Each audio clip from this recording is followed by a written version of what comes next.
Sa isang tahimik na lugar, nagtipon-tipon ng mga magkakamag-anak at magkakaibigang nagbabaka sakaling may maliit na milagrong mangyari sa kanila sa gabing iyon.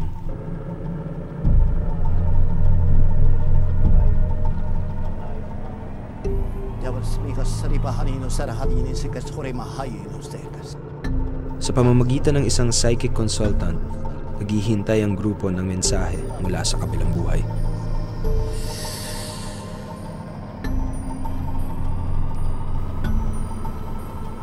May nakikita akong baby.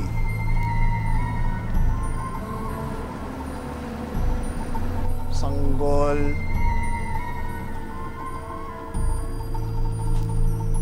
Batang lalaki.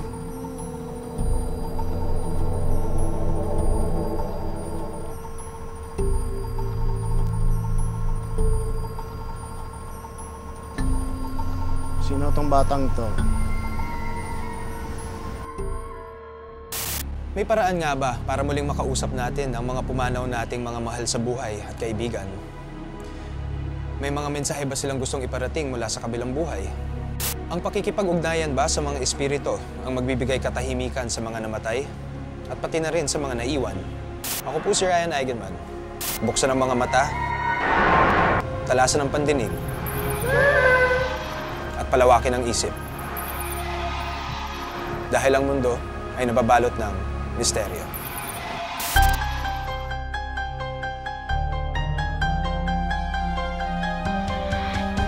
Ako'y nagtataka sa aking nakikita. Ako ba'y pinaglalaruan ng aking isipan? Ako'y nagtatanong bakit may bumubulong. Anong kababalaghan aking nararamdaman? Ang ating mundo'y nababalot ng misteryo. Hanggang kailan sisigaw, hanggang saan tatakbo?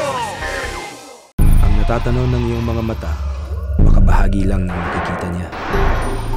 Espiritista o psychic consultant ang tawag sa kanila. May kapangyarihan daw silang kausapin ang mga taong sumakabilang buhay na.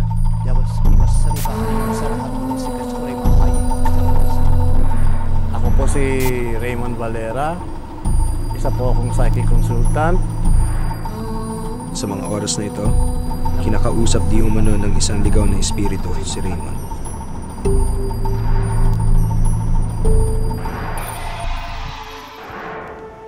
Sa mga espiritistang tulad ni Raymond, naghahanap ng kasagutan ang pamilya ng dating beauty queen na si Rochelle Barameda nang misteryosong nawala ang nakababatang kapatid na si Ruby Rose.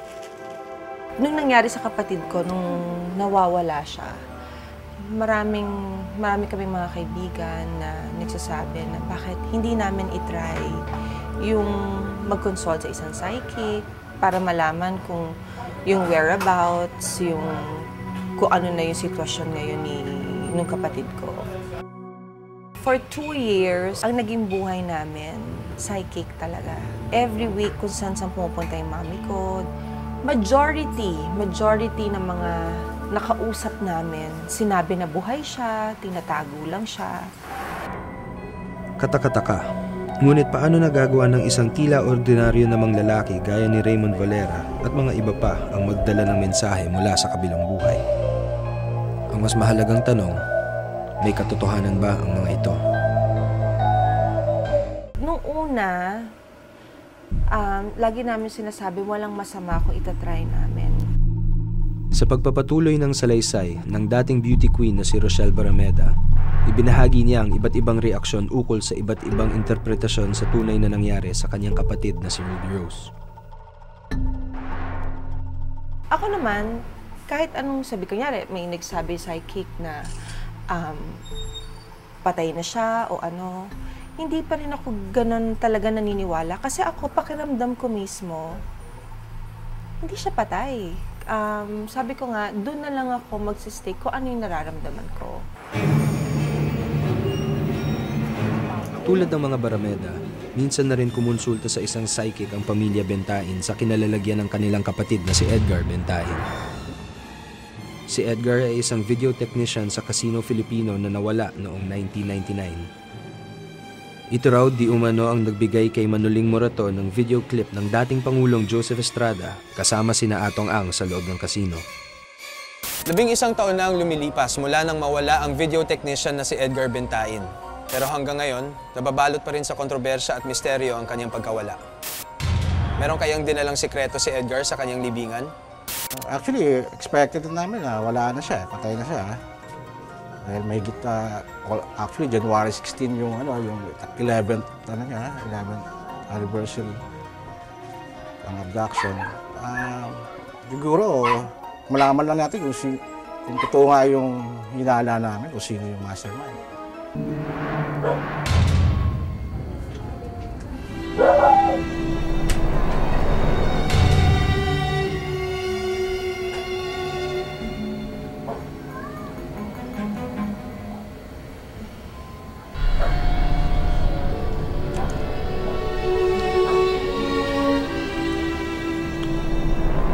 Malaki ang galit ni Edgar.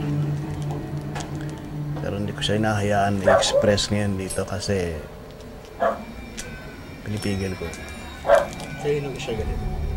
Sa mga pangyayari, unang-una, dahil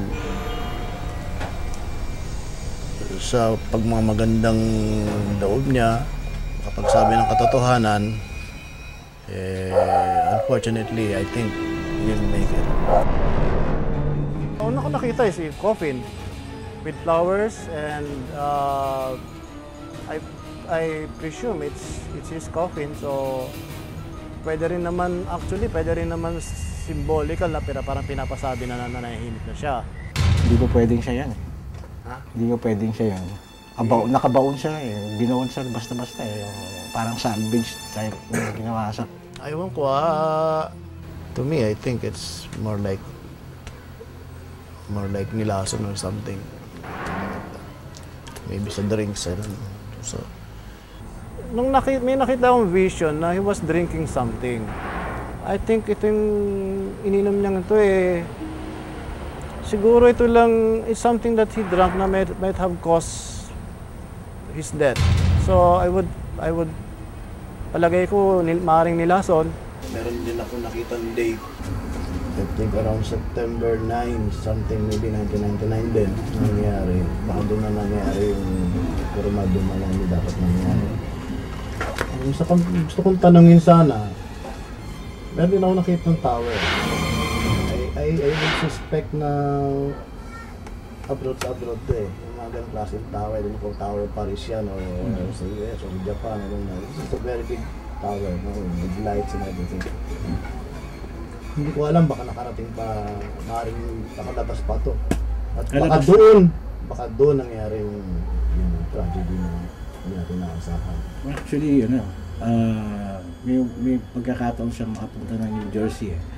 Dati, ang pagtaka lang kami, hindi siya nagtawag ng humingi ng political asylum. Paano nangyari noon, na-deport siya.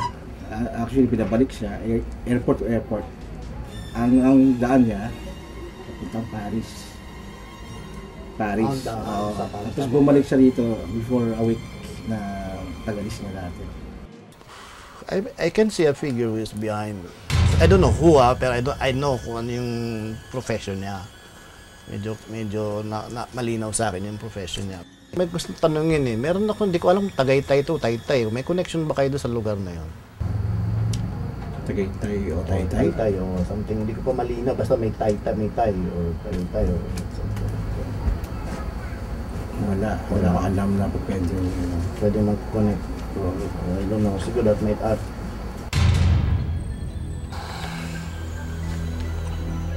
Sabi niya, relax ka lang daw. Masosolve din daw yan. Masosolve din yan. Pagdasal mo lang daw.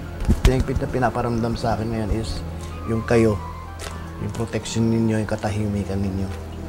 Mag-move on, accept kung ano yung mga nangyayari na. He chose to keep silent actually. He chose to keep silent. Parang hindi na kayo mabother, hindi Ang problema kasi hindi pa nakikita yung katawan.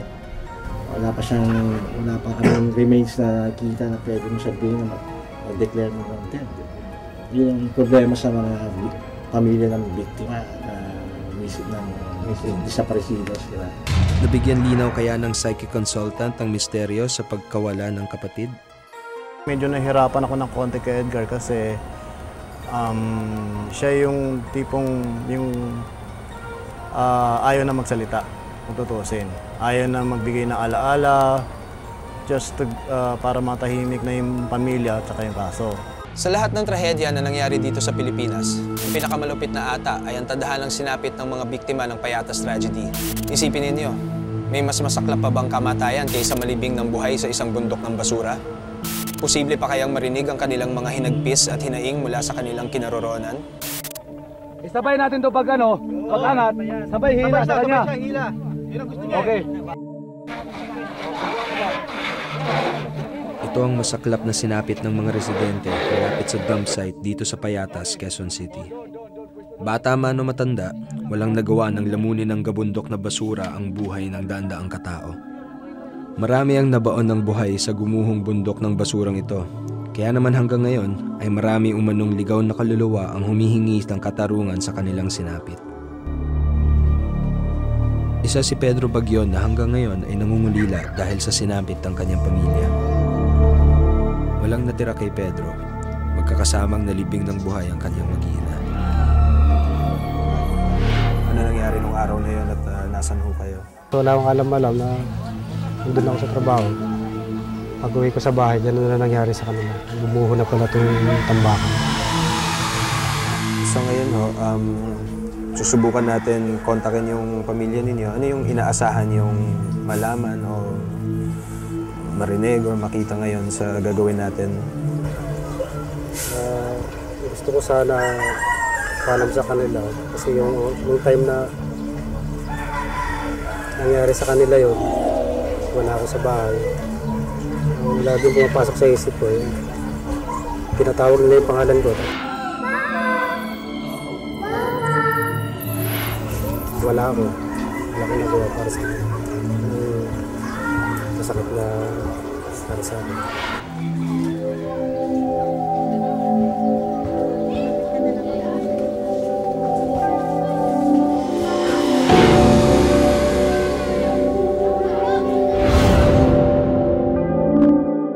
Para isagawa ang pakikipag-usap sa mga yumao, kailangan daw magdasal para humingi ng pahintulot sa Diyos. Taimtim ang panalangin at pilit nilalapit ang loob sa espiritu ng asawa at mga anak na baka sakaling nasa paligid lang. Humihingi siya ng paumanhin sa lahat ng mga hindi inaasahan na mangyari. Ayusin mo raw ang kalusugan mo. Alam nilang masikaso ka, alam nilang matyaga ka, at alam din nila na hanggang doon na lang sila. Salamat daw sa pagkakataon, sa panahon na ibinigay mo sa kanila. Gusto lang nilang iparating na mahal ka nila. Yan ang madalas gawin sa'yo ng asawa mo. Aklusin ka, akbayan ka, at parating na ano rin yung likod mo. Ito, minsan na napapabayaan mo sarili mo, nababasa yung likod mo. Masikaso yung asawa mo. Hindi man tuwirang nakakausap na Pedro ang espiritu ng asawa. Muli namang nanumbalik sa kanya ang alaala ng namayapang asawa dahil sa mga haplos na ipinarating sa kanya. Ganun talaga yung asawa ko pag galing ako sa trabaho, pag-uwi ko ng bahay. Sana pupunasan niya yung likod ko. Tapos mag-uusap kami, na-plus na. At bago matapos ang pakikipag-ugnayan sa kaluluwa, hindi rin nakalimutang magbigay ng mensahe ni Pedro sa kanyang namayapang mahal sa buhay. Papasalamat ako sa iyo. Kabila na nangyari sa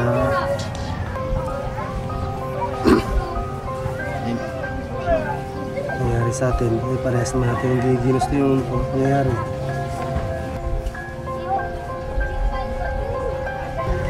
Tawarin mo ako.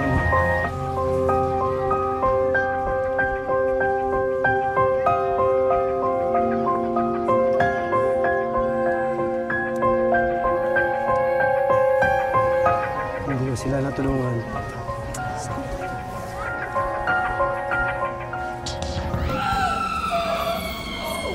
Tapos na ho tayo ngayon dun sa ginawa natin, Sir Pedro. Ano naman ho yung naramdaman niyo pagkatapos nun? Parang nararamdaman ko yung presensya nila.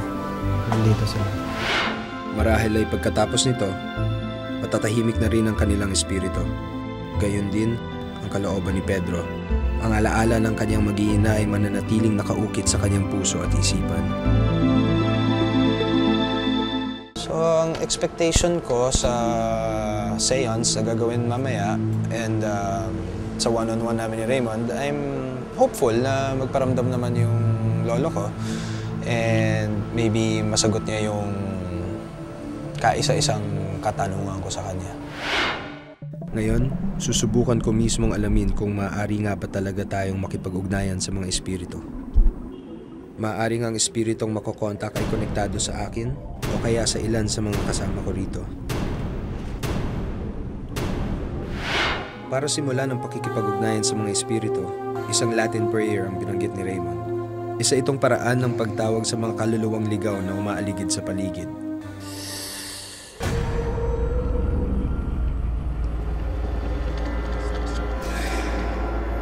Aras may hatsik at masiri marsay ka na sa paligid sa palari ni Sara.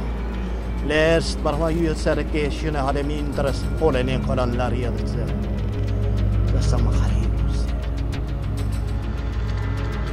Tapos ang matinding concentration at pag-meditate, mukhang may nakontak na espiritu si Sir Raymond na handang makipag-communicate sa mga buhay.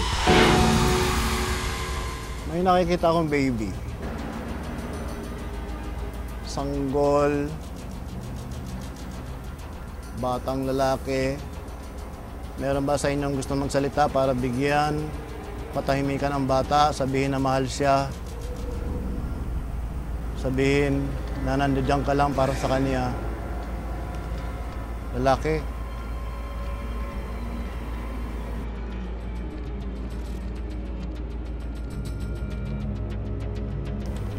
Ipagdasal mo na lang ako. Alam ko nandiyan ka lang sa paligid ko.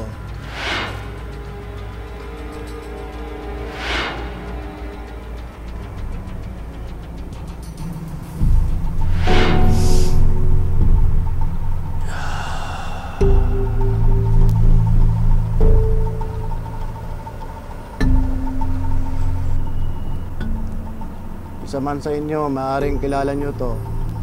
Salamat daw sa pag-aasikaso ninyo. Sino man siya. Nais lang niya parating to.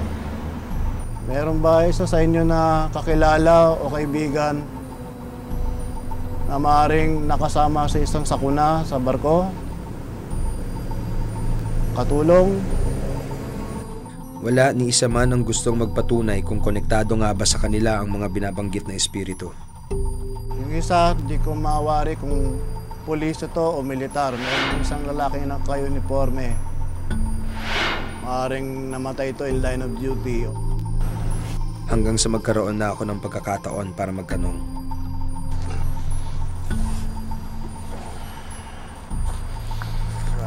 Yes, sir. Personally, I would like to ask you lang to try and contact my grandfather. And I just have 2 questions for him. Can you give me a name? Bernardino. Doon sa tinutulugan niya, meron siyang tinatago under his pillow. Ano ho yun? Hindi kaya belongings naman ng asawa niya yun. Something, basta something red and small, and tapos parang may medalyon ng konti na parang paper. Ilan din naman sa mga binanggit na espiritu ay konektado rin sa isa sa mga kasama ko dito. Ano kayo, nakikita kayo lumuluha kanina. Bakit to? Pwede nyo po i-share sa amin? Ito ba dahil sa isang bata? Meron ka bang nais iparating sa kanya? Sa ginawang pag-contact sa mga espiritu, may ilang naniniwala. Gaya na lamang ni Aling Virginia na nagsasabing konektado sa kanya ang mga nabanggit na kaluluwa. Doon sa sinabi niyang bata. Kasi mayroon akong kapatid na namatay. Elementary pa lang ako noon. Pagkalabas, namatay. Tapos, nailibing. Araw-araw ko kasi dinadalaw ng... Lahat yun.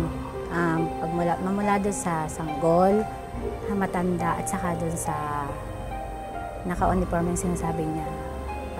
na related ako talaga lahat sa tatlong yun. At naniniwala ako din sa mga sinabi niya. Lalaking naka-uniforme na, yung huli niyang sinabi na naka-uniforme, sa tingin, ay, naniniwala ko na yun na nga yung dati kong namatay on duty. Pero ayon kay Mike De Vera, isang psychologist, mahirap paniwalaan lang ng basta-basta ang seance. Ang mystery dito, sinabi ko nga kanina, meron tayong tinatawag na supernormal, okay, or paranormal faculties na hindi natin ma-explain, nararamdaman natin. Pero dito sa nangyari sa ngayong gabi na ito, wala talaga akong nakitang unusual o talagang kakaiba. Matapos gawin ang mga proseso para makakonect sa mga spirits, di maiwasang mag-iiba-iba ang reaksyon ng bawat tao sa bawat pangyayari. Naramdaman ko na nandito sila. So, umupo na ako nga doon. Biglang lumamig yung katawan ko. Parang may humawak sa akin. Malamig. Parang nanginginig yung mga laman. Parang kasi na-feel ko na yung presensya nila nandito sa akin. Meron naman di gaanong kumbinsido sa mga nasaksihan. Mag-move on, accept kung ano yung mga nangyayari na. Problema kasi hindi pa nakikita yung katawan. Hindi pa rin ako masyadong convincing sa mga sinabi niya. Pero okay yung effort na. So dito sa experience na nangyari, hindi kayo nabigyan ng peace of mind? Hindi pa rin eh. Kasi kung sabi niya na huwag na namin ituloy, parang hindi ko pwede dahil hindi pa nakuha yung hustisya, di ba? Meron pa rin, wala pa rin yung mga tao na gumawa sa kanila. Meron naman di naniniwala. The foot on the door phenomenon, if you happen to let somebody, okay, tries to overshadow you, so, okay, there would be chances or there would be tendency na ma-impluwensyahan ka. So ito nga tinatawag natin pwedeng ma-relate natin sa isang hypnotismo. Kasi kapag nawawala ang isang tao sa kanyang sarili, nagkakaroon tayo din ng tinatawag na delusions of grandeur, nagkakaroon tayo ng hallucination, and more likely tinatawag nating pseudologia fantastica. Kasi sa sinasabi ni Mr. Raymond kasi ang dami niyang nakikita. So, chances are, it so happen sa isang tao na ito, no, nagkataon lang na may namatay o kaya nakarelate nga yung isang tao. Titignan natin ito sa mathematics, diba? Ratio and proportion. So, mas marami kang sinasabi, mas maraming pwedeng tamaan. So dun sa ating simple explanation, marami siyang binigay. So more likely, pwedeng isa dito sa mga ito, pwedeng nakarelate sila. So tapos na natin gawin yung seance and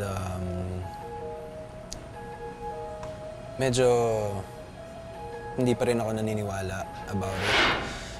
Dun sa one-on-one namin, nagtanong ako ng something specific about my grandfather. Mali naman yung binanggit niyang object. But, on a positive note naman, nung binanggit niya yung batang lalaki na namatay and yung lalaki na military man or something, nagulat ako na nag-react yung isang babae na kapatid niya raw yung batang lalaki na namatay, yung guy na namatay in duty. So, because of that, medyo napapaisip rin ako na baka nga may possibility talaga na makakonect with the dead. May mga bagay at kaganapan na sadyang hindi maipaliwanag. Pero hindi naman dapat maniwala ka agad sa mga haka-haka o kwento lang. Dapat nyo itong patunayan sa sarili ninyo. Ako si Ryan Eigenman. Buksan ang mga mata, talasan ang pandinig, at palawakin ang isip. Dahil ang mundo ay nababalot ng misteryo.